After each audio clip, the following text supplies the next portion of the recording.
Hi friends, welcome back to our channel. మీరు కనుక మన ఛానల్ని ఫస్ట్ టైం చూసినట్లయితే మన ఛానల్ని సబ్స్క్రైబ్ చేసుకోండి. ఇప్పుడు మీ అందరి కోసం ఒక మంచి హాస్య కథను వినిపిస్తాను. కథ పేరు బామ్మ బాల్చి తన్నేసింది. ఓసారి మా సుబ్బారావు దగ్గర నుంచి ఫోన్ వచ్చింది.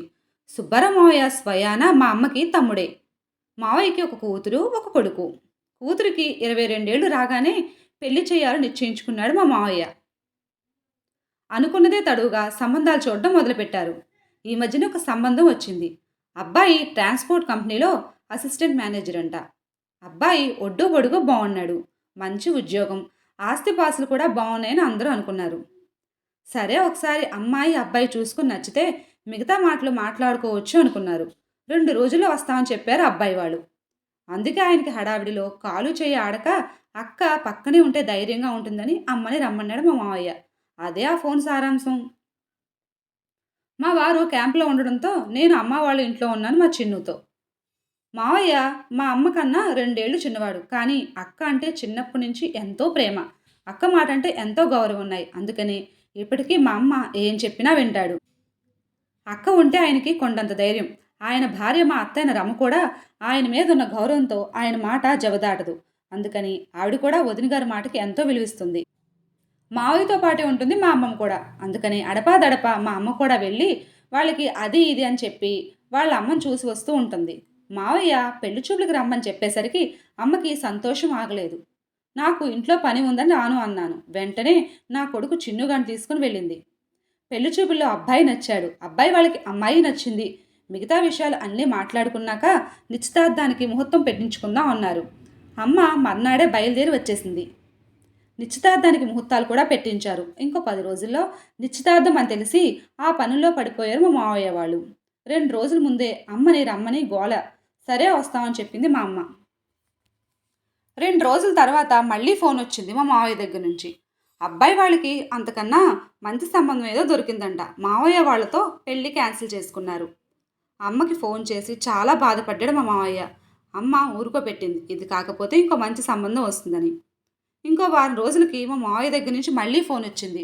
ఫోన్లో మా మావయ్య, అక్క ఎందుకు అక్క ఇలా జరుగుతుంది, నాకేదో భయంగా ఉంది. మొన్నేమో దాని పెళ్లి నిశ్చితార్థం దాకా వచ్చి ఆగిపోయింది. ఇప్పుడు నిన్నేమో అలా అమ్మ చీకట్లో చూసుకోకుండా బకెట్ తన్నేసింది. నువ్వొక్కసారి రా అక్క అన్నాడు.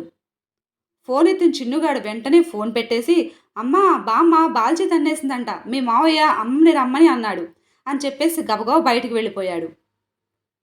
ఆ వార్త విన్న అమ్మ శోకండాలు పెట్టేస్తుంది. అయ్యో అమ్మ ఏమైందమ్మా అంటూ. అప్పుడే ఆఫీస్ నుంచి వచ్చిన మా నాన్న, ఏం ఏడుస్తున్నావు అంటూ ఏమైంది అని అడిగారు. యాండి మా అమ్మ నిన్న రాత్రి బాల్చి తన్నేసిందంట. ఇప్పుడు చెప్తున్నాడు మా తమ్ముడు తీరిగ్గా నన్ను రమ్మని. తొందరగా పదండి వెళ్దామని కంగారు పెట్టేసింది. ఇప్పుడు అసలు ఏమైందో నేను ఒకసారి మీ తమ్ముడికి ఫోన్ చేసి కనుక్కుంటా కదా అన్నారు. నాన్న మాట వింటే కదా మా అమ్మ. మా అమ్మ పోయి అసలే వాళ్ళు ఏడుస్తూ ఉంటే మీరు మళ్ళీ ఇప్పుడు అప్పుడు అంటూ ఫోన్లు చేస్తూ కూర్చుంటారా అని ఏడుస్తుంది. బయటికి వెళ్ళిన చిన్నుగాడు ఫ్రెండ్స్ అందరితోనూ చెప్తున్నాడు, మా బామ్మ బకెట్ తన్నేసింది, నేను రేపు స్కూల్కి రావడం లేదు అని. అమ్మ ఒకటే గోల, ఏడుపులు రాగాలు తీస్తుంది ఇక్కడ. మా అమ్మ ఏడుపు గోల చూడలేక వెంటనే మా అందరినీ బయలుదేరి తీశారు మా నాన్న. ఎలాగోలా ఏదో బస్సు పట్టుకొని మా మావయ్య ఊరికి వెళ్ళాం.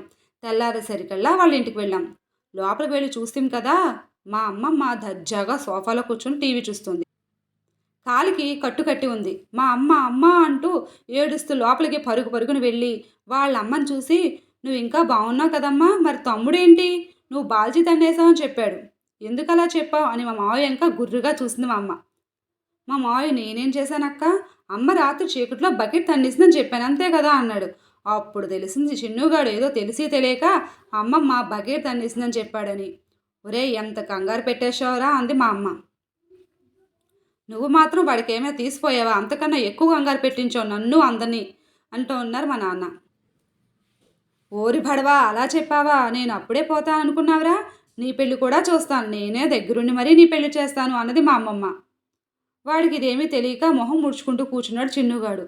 అంతే, అందరూ నవ్వేశారు. కథ సమాప్తం. ఫ్రెండ్స్, మీ అందరికీ కనుక ఈ కథ నచ్చినట్లయితే ఒక లైక్ చేసి మన ఛానల్ సబ్స్క్రైబ్ చేసుకొని కామెంట్ చేయండి, నన్ను ఎంకరేజ్మెంట్ చేయండి. Thank you so much.